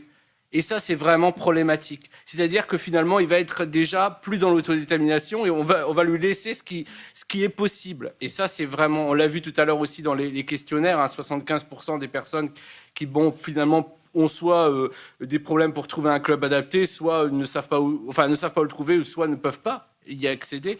Et ça, c'est vraiment problématique. Donc cette inclusion, c'est aussi déjà important. L'autre point que je dirais, c'est aussi tout ce qui va être de l'ordre de quand on travaille l'accessibilité des personnes autistes dans les clubs, on travaille l'accessibilité de tous. C'est l'accessibilité un peu universelle dont on parle beaucoup et qui permet en fait que chaque personne, alors avec un TND, mais pas que, avec peut-être des troubles moteurs autres, avec peut-être un syndrome de Rett ou une déficience intellectuelle, va pouvoir peut-être faire des choses au sein du club, et ça c'est très important. Et ce que je trouve intéressant aussi dans ce projet, c'est que ça se repose aussi un peu sur l'idée qu'on voit alors en Italie, qui sont un peu les pionniers de l'inclusion scolaire, en tout cas telle que nous la voyons, en tout cas en France, peut-être qu'on a tort, mais voilà, et qui ont par exemple un enseignant pour tout le monde et un deuxième enseignant. Et là, c'est un peu le même principe avec un deuxième éducateur ou un éducateur spécialisé qui va venir adapter le sport et peu à peu, peut-être s'estomper et laisser la personne autiste être complètement partie prenante dans son sport et surtout, privilégier sa qualité de vie, son bien-être, parce que ça fait partie du bien-être. L'inclusion, c'est tout ce que la personne en situation de handicap peut faire, c'est tout ce que la personne sans situation de handicap peut faire. Et voilà, tant qu'on n'arrive pas à ça, on a encore du travail à l'inclusion et malheureusement, c'est un processus. Mais il est en cours et je trouve que d'ailleurs, dans le médico-social, dans les établissements médico-sociaux, aujourd'hui, le sport est présent, ce qui n'était pas le cas il y a 15-20 ans. Et ça, on le voit la différence parce que ça fait de la régulation émotionnelle, ça fait de l'engagement académique, ça réduit les comportements défis. C'est un tas de choses qui finalement apportent, et pas que sur le plan du sport. Même nous, quand on récupère en tant qu'intervenant, éducateur, les enfants, ils sont beaucoup plus concentrés parce qu'ils ont été stimulés et ils sont beaucoup plus actifs dans leur engagement. Et ça, c'est super important. Voilà.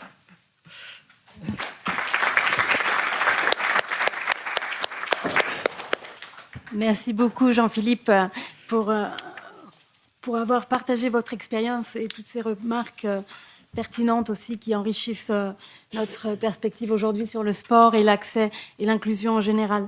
Et nous allons aussi terminer notre table ronde. Et je suis ravie d'accueillir Marc Evers, qui est who's an autistic Paralympic swimming champion. We heard today that swimming was one of the key sports for autistic persons, and today we have one of the champions in the field. So we would really like to hear from you, Marc, about your experience as an autistic Paralympic champion and the benefits of sports in your life. So if you could tell us a little bit more about your personal experience. Thank you so much. I've got a question. We brought a presentation. Is there still time to go through the presentation with Marc? I believe so. I think you gave it... That is correct, yes. Yes. So on behalf of Marc and his friends and family, Marc has asked me to support him a little bit in this presentation. So we will go through a few slides and we will share a small video, which is in Dutch, but it's narrated by his sister. And it has got the English subtitles with it, so you should be able to follow it. And after that, we will do a bit of a Q&A together, in which Marc and I will have a conversation, so we can structure it in a way that he can follow the interview in English. Okay? So yeah, Marc Evers. There he is. Let me see. Can you... no, there we... Okay, sorry, I was going a little bit too fast. So, Marc, definitely a good example for the committee that you have here, because it shows that people with autism and mental disabilities can still excel within their own fields, of course. So I will move on to the next slide, where you can see that his results are something to be very proud of. He has won his medals in Rio. He won gold in Rio, silver and bronze at the Paralympics. He won gold and bronze in London. He's got 5 world records. He was a 4 times world champion, and he's got many European titles on his name, which is, of course, spectacular.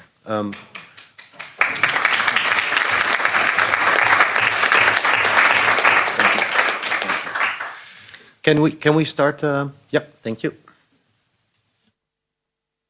Dit is mijn broer Marc Evers.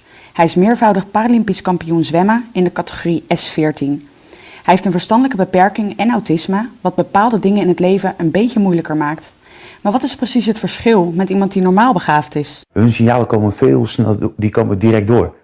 Bij mij duurt het nog 1, 2, 3, 4. Duurt het voor mij veel langer. Toen Marc bijna 3 jaar oud was, kregen mijn ouders Marc zijn diagnose te horen. Hij was verstandelijk beperkt, zou nooit tegen een bal aan kunnen trappen, niet zindelijk worden en al helemaal nooit kunnen zwemmen. De kinderpsychiater liet niks van Marc over en Marc werd volledig afgeschreven. Hier gingen mijn ouders echter niet mee akkoord en ze gingen met Marc aan de slag. Bezoeken aan de psychiater die eigenlijk zegt van ja, dit wordt helemaal nooit wat, hij gaat nooit wat kunnen. Is het niet moeilijk om dat soort dingen te delen? Nee, ik vind dat niet moeilijk. De moeilijkheid die wij in het begin hadden was natuurlijk dat Marc zich niet ontwikkelde zoals een normaal kind zich zou ontwikkelen. Dus we hebben eigenlijk van hot naar her gelopen om hulp te krijgen voor Marc. En ja, dat is een moeilijke weg geweest. Maar we zijn zo blij dat we dat doorgezet hebben. En dat we onze eigen koers gevaren hebben. Hij heeft bijna 6 jaar over zijn A-diploma gedaan, want hij was bang voor water en leren gaat natuurlijk wat langzamer. Daarna ging hij echter als een speer. Hij won ieder kampioenschap, ging internationale wedstrijden zwemmen en ook daar bleek dat hij echt goed was. Hij is meervoudig Europees kampioen, wereldkampioen en Paralympisch kampioen en nu gaat hij naar zijn laatste Spelen. Al die jaren dat mijn ouders samen met Marc moesten vechten tegen het vonnis van de kinderpsychiater, hebben ze ingehad. Marc heeft zich ontwikkeld van een jongen die nooit wat zou kunnen, tot een jongen die zich mooi heeft kunnen ontwikkelen. Verbaal sterk is, heel hard kan zwemmen en eigenlijk gewoon een broer is waar ik heel erg trots op ben. Marc zijn verhaal is opgeschreven in een prachtige graphic novel genaamd The Great Marc Evers en hij is vanaf nu verkrijgbaar bij iedere online en fysieke boekhandel. Ivo van Woerden, Gemma Ploem en Marloes Dekkers hebben zich als team volledig gestort in het leven van Marc en ik moet eerlijk zeggen, het is echt een prachtig boek geworden.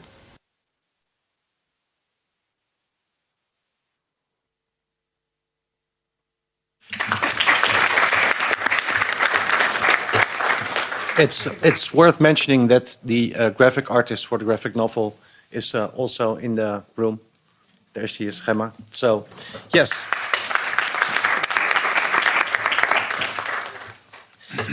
Okay, Marc. So let's do the interview. Let's see if people can hear you properly. Test it. Can you hear me? Yeah, Yeah, should be okay. no problem. Yeah. Okay, so Marc, the first question, and I'll also accompany the questions on the slide so people can view along with it. If it actually moves. It does not, it's okay. There you go. Okay, so the main question, Marc, is sports good for a person?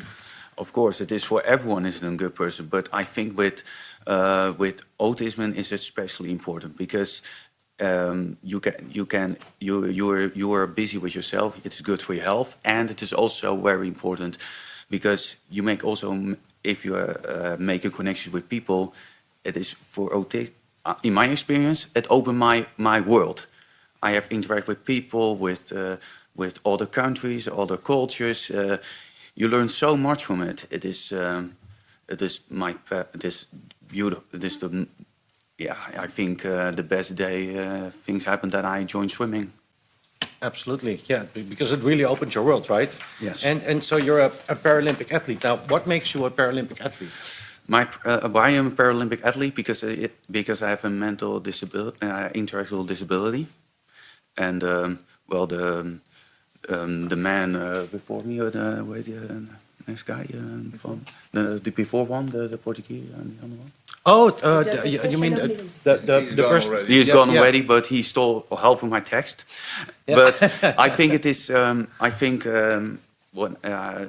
enjoyed the Paralympic Games because I was intellectual disability, and Well, we can move on to the next one. So but is autism considered a disability in sports? in the main eyes, no, because it is been seen as an behavioral disorder. So, but luckily, the nice thing about this, when I swimming the European Championships, international competition, I'm not the only one with intellectual disability and with autism. So that makes actually you're not the only one on your own. So that makes really open your world as well. Yeah.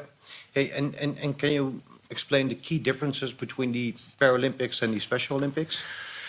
Yeah, the difference between the Paralympics, it's like the Olympics. You're going there to win. And the Special Olympics, it is more important to make connections with people and with interaction with other. And in the Olympics, you want to win, and the Paralympics is participation. Join the competition. More important. Exactly. Yeah. Okay.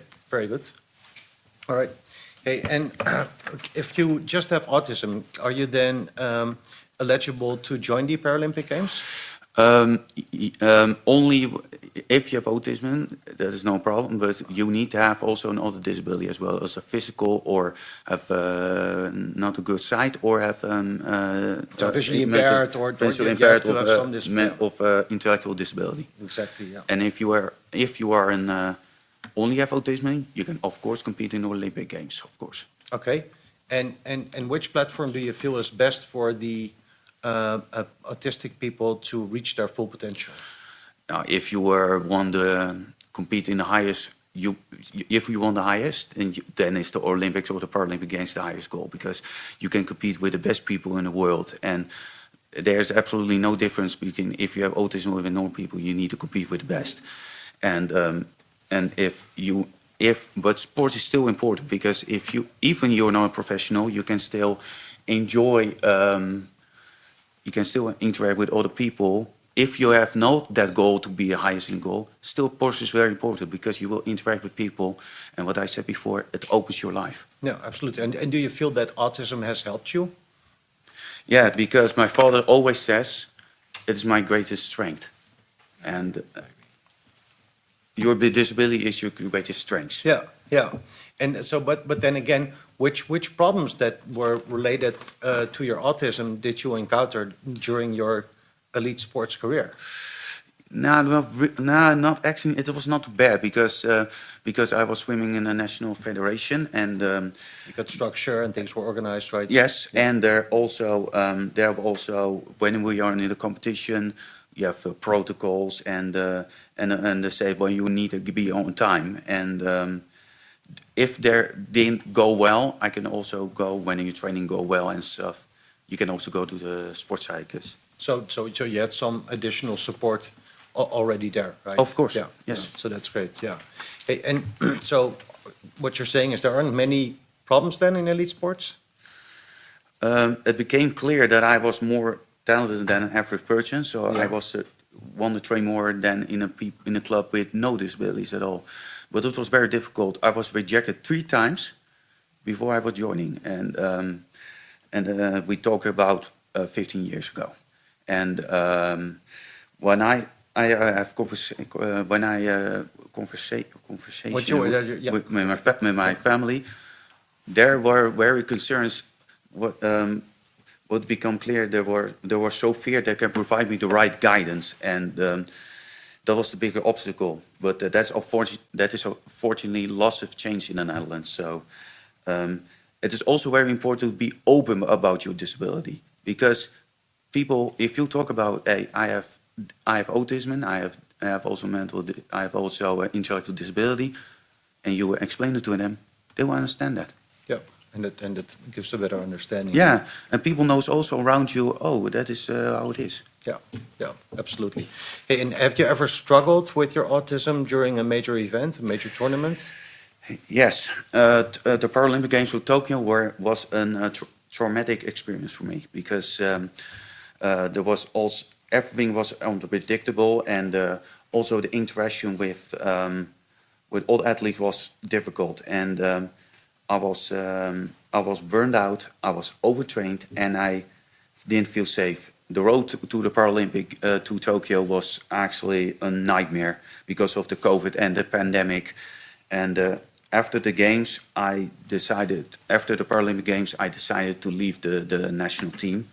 I trained 2 years on my own with my coach, the coach that I also have in London. But after 2 years, it didn't actually go well. And so the coach said, maybe it's a good idea that you go and join a club again with all the swimmers and with all the swimmers and coaches. And he suggested go to the swimming team, to the one of the best swimming teams in the Netherlands, the Dolphin in Amsterdam. And that day, it was in September, that it changed my whole view on swimming and in life as well. And did it dramatically improve your training results also? Yes, because when I was training, felt better, right? I feel so much better because there was no, they didn't care about it because I have a disability at all. They said if you were good enough, it doesn't bother them. Yeah. No, that's good. Hey, and what does the sport cost you in your life? It cost me in 20 years. I was only looking at the bottom and the roof of the swimming hole. That is what I choose for to that life, and it is also what I saw. So, but I have also learned so many, and I interact with so many people, and I have also see so many people. I said that before, but you said you've seen beautiful countries, beautiful things. You've learned a lot. You've achieved a lot, right? Yes. So it costed you a lot, but it brought you a lot as well, right? I think more than it cost. Yeah, exactly. Yeah, and I think that's very valuable. Yeah, absolutely. So, what is the final conclusion? What would you like to share with the Sacree project? Sacree project must be focused on non-professional sports, dus not to try to make elite sports in begin with.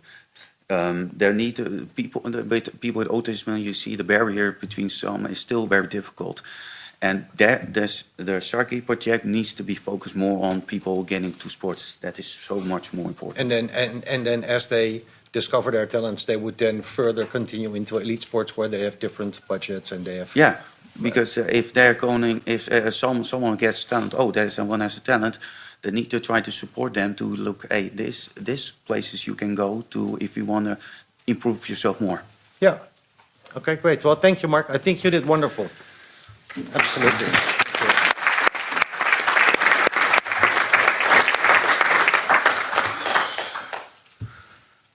Okay. Any questions?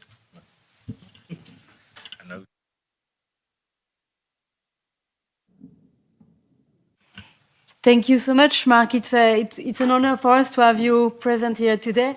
And your words of conclusion really, I think, echoes the objective of the project, to open the door to sport to many people, not to win, but to be there, to participate, to be included. So thank you very much. And now we are coming to the end of this conference. So I would like to invite MP Chiara Gemma to share with us her thoughts after listening to the presentation, to the various experiences. Grazie Aurélie, ma grazie davvero per tutti gli interventi, tutti i contributi che sono stati offerti questo pomeriggio così intenso di emozioni, con le ultime che ci ha regalato Marc in questo ultimo passaggio. Ringrazio davvero i promotori, i ricercatori, gli allenatori, il medico, i familiari, tutti coloro che sono intervenuti per, come si diceva all'inizio, disseminare, no? Questa buona pratica ma ritengo che sia ancora più importante contaminare. Contaminare mi piace di più in questo momento utilizzare come parola, perché è culturalmente che dobbiamo contaminare chi ci è accanto, per far capire che lo sport, lo ha detto Marc benissimo, lo sport mi ha consentito di conoscermi, di concentrarmi su di me, ma mi ha consentito di stare con gli altri. E poi si va lì per vincere, quindi qualsiasi differenza è abbattuta, qualsiasi differenza è al di là di ogni ostacolo. Bellissimo anche, scusate se mi soffermo sulle parole di Marc, ma credo che abbiamo bisogno delle testimonianze, no? Del paradigma narrativo. Io ringrazio i ricercatori per la ricerca quantitativa, ma credo che poi l'approccio narrativo, l'epistemologia della narrazione ci aiuta ancora di più a capire il valore dello sport. Dicevo, e mi piace soffermarmi sulle parole di Marc, no? Quando gli è stato chiesto che cosa ha avuto da tutta questa esperienza, lui ha detto: ho guardato il fondo e il soffitto. Che significa guardare il fondo e il soffitto? Che evidentemente culturalmente ancora non siamo pronti ad aiutarli a guardare oltre quel fondo e oltre quel soffitto, perché ci sono ancora una serie di retaggi culturali, di pregiudizi che non vedevano Marc all'inizio come un potenziale, no? Vincitore, atleta, ma lo vedevano come un ragazzo con una condizione, non disabilità. Anche qui l'autismo non è disabilità, è una condizione che c'è e nei confronti della quale occorre prendere posizione.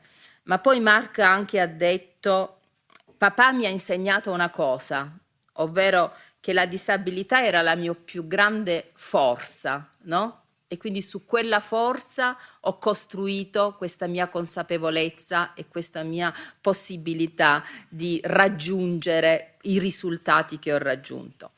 Allora davvero grazie a tutti, grazie alla collega con la quale avremo modo di lavorare nell'intergruppo per veramente attenzionare il tema dello sport, sul quale sia la collega che io a dicembre con un altro evento dal titolo appunto Oltre l'ostacolo, storie di vita, storie di rinascita e di rivincita, abbiamo voluto soffermare ascoltando questi atleti le potenzialità dello sport. Però l'agenda, mi avvio a conclusione, è davvero ricca di tanti impegni. Sicuramente il primo è quello relativo agli studi longitudinali che occorre fare per valutare i benefici dello sport.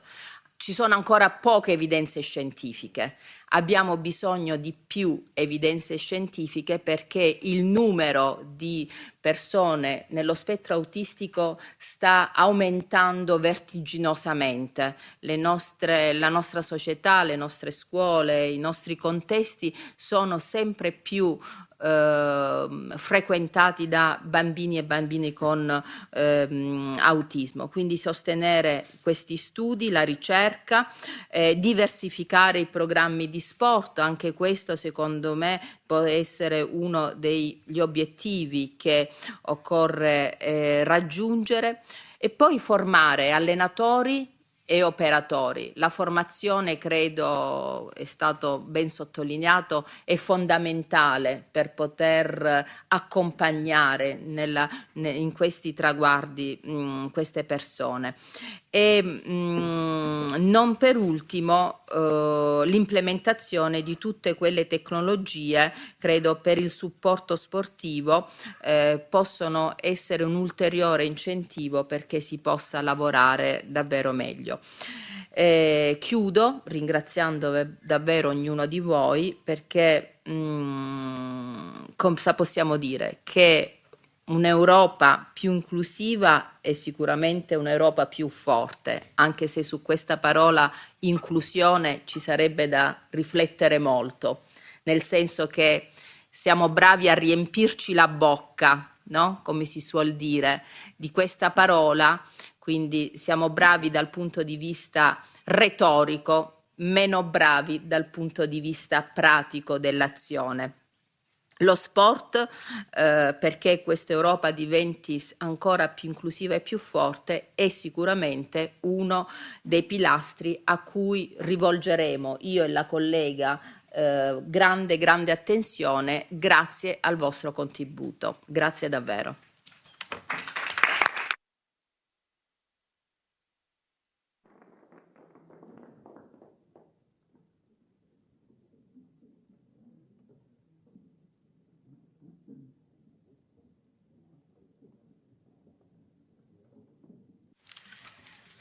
Thank you to everyone for being here today. Thank you, Mrs. Chiara Gemma, for hosting us. Thank you to all speakers and participants. It's an honor for us to be here again today at the Parliament, and we hope you'll find the result of the Sacree project helpful and that they will be widely used in Europe. So we look forward to continuing our work together. Thank you.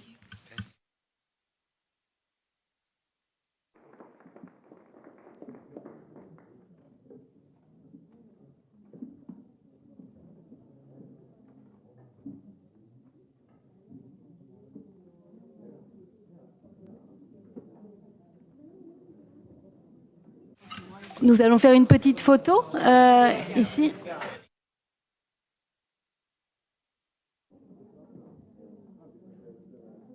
Et oui, il y a maintenant la possibilité de discuter, de rester dans la salle et d'échanger.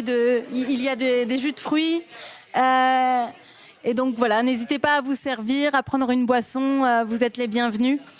We can stay in the room for a little networking session, and you can help yourself with some juices and some drinks in the corner over there. But first, we'll have a little photo shoot over there.